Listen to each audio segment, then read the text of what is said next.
Vamos lá, gente, falar aqui com o Henrique Bula da escoliose. Olha, quando eu anunciei que nós teríamos esse tema aqui nas nossas redes sociais, encheu de pergunta. Eu falei, olha, Henrique, eu acho que a população sofre com a escoliose, porque teve tanta gente participando. Boa tarde, Henrique. Boa tarde, Andréia. Hoje a escoliose é muito fácil a gente identificar, né? Quando o paciente tem um ombro mais baixo em relação ao outro, ou ele observa pela própria calça, né, que uma barra fica mais comprida em relação à outra, né? Bons sinais. São sinais da escoliose.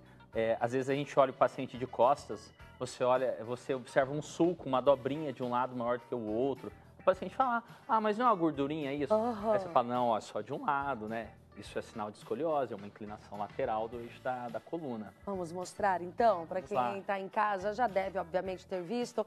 E a gente explica que eu estava até brinquei, falei, é o S do Senna no lugar errado. Existem dois tipos, André. Tem esse em S, né, que a gente está vendo, e tem também uma em C, que é só uma inclinação do eixo. A em S, geralmente, é uma escoliose mais agressiva. E tem a em C, que é a escoliose flexível, a escoliose postural. É a escoliose do adolescente, que hoje eles ficam, às vezes, lá no computador lateral. Esse home office que acabamos de mostrar? Sim, exatamente. Às vezes a pessoa não se comporta bem e uma postura ruim passa a ser a postura normal. Às vezes o paciente chega torto e a gente organiza ele com a mão, assim, na frente. Fala, não, agora eu tô torto. Por quê? O sistema nervoso central está reconhecendo aquela postura incorreta como a correta para ele naquele momento. Eu ia te perguntar justamente isso. Quais são as causas da escoliose? André, a escoliose ela é muito interessante. A gente não pode tratar ela como uma simples linha de conduta. Por quê? O que envolve a escoliose? Por muito tempo era difícil tratar a escoliose, a gente não conseguia evoluir.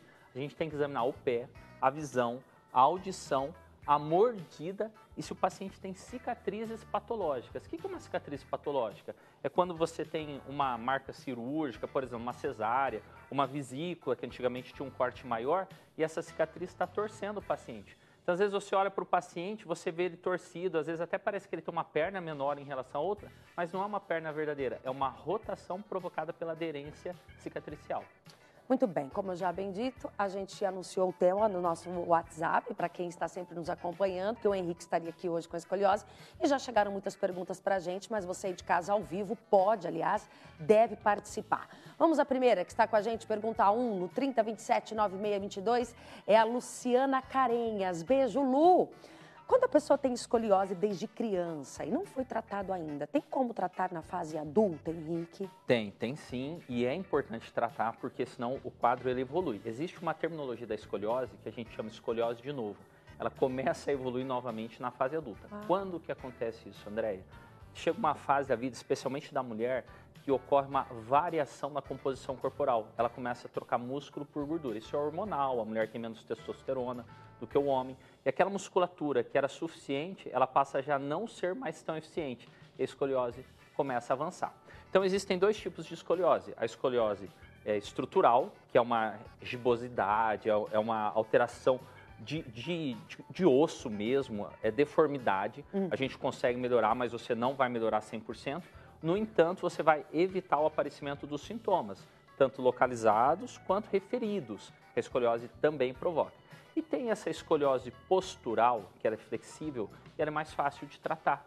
Você consegue, organizando os eixos, os pontos principais, você tem que ir na causa do problema e equilibrar o corpo desse paciente. Nesses casos, você consegue uma evolução de quase 100%. 100% eu não vou falar que é muito difícil, mas você melhora muito. E o mais importante é evitar problemas ortopédicos a médio e longo prazo. Perfeito, então tem jeito sim, né, meu amor?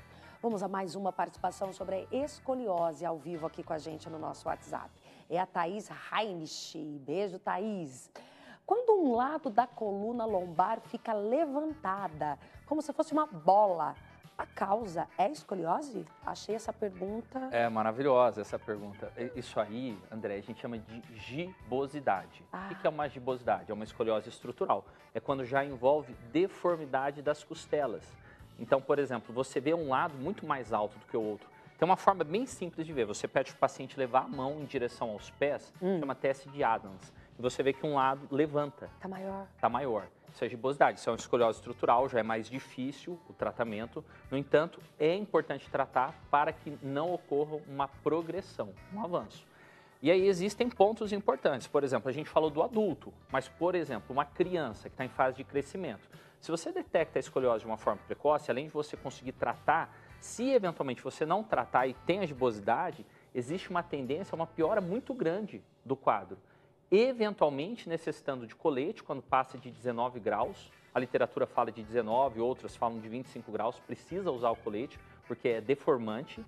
E o detalhe mais importante, você cuidando, você evita que lá na frente, porque geralmente na infância e na adolescência, eles não apresentam sintomas dolorosos, vai aparecer na vida adulta. Você evita que esse adulto tenha uma coluna comprometida. Legal.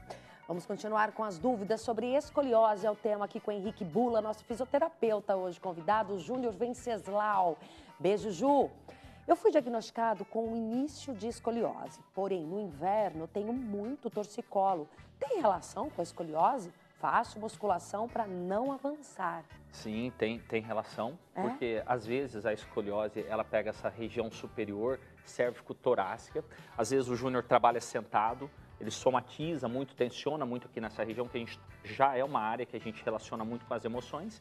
E o detalhe maior, ele trabalha sentado, né?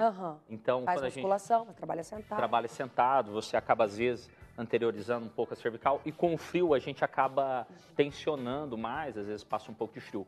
No entanto, a musculação é muito importante, porque ajuda ele a estabilizar esse eixo muscular, equilibrar o lado direito e esquerdo. Sempre que a gente programa tratamentos via academia, via musculação, a gente pede um acompanhamento personalizado para equilibrar o lado direito com o lado esquerdo. A gente faz exercícios unilaterais. Legal. Ô, doutor, o tratamento, ele é só fisioterapia, a musculação, cirúrgico? Como que se dá isso? André, depende da fase que você busca a escoliose. Então, por exemplo, você pegou uma criança que está começando a escoliose, você vai investigar o pé, às vezes a criança está pisando errado, você vai investigar uma perna curta que está inclinando o eixo dessa coluna, você vai investigar a mordida, a visão. Como a visão, Henrique, influencia na escoliose? Tem um teste muito simples que a gente faz, a gente pede para o paciente acompanhar a ponta da caneta. Às vezes um olho acompanha, o outro não. O que vai acontecer? Na hora de focar, na hora de estudar, a criança adota adaptações do eixo cervical para você conseguir focar melhor. E isso vai alterando a postura de cima para baixo. A audição, como que a audição influencia? Quando a criança ou adulto ouve mais de um lado que o outro, o que ele faz? Ele sempre vai ajustar. E a cicatriz patológica, como nós já explicamos. Muito obrigada. Não, por isso é sempre um prazer estar aqui com vocês. Muito bom. Henrique Bula com a gente, nos ajudando com escoliose, então até breve. Até logo. Até logo, breve. Isso mesmo.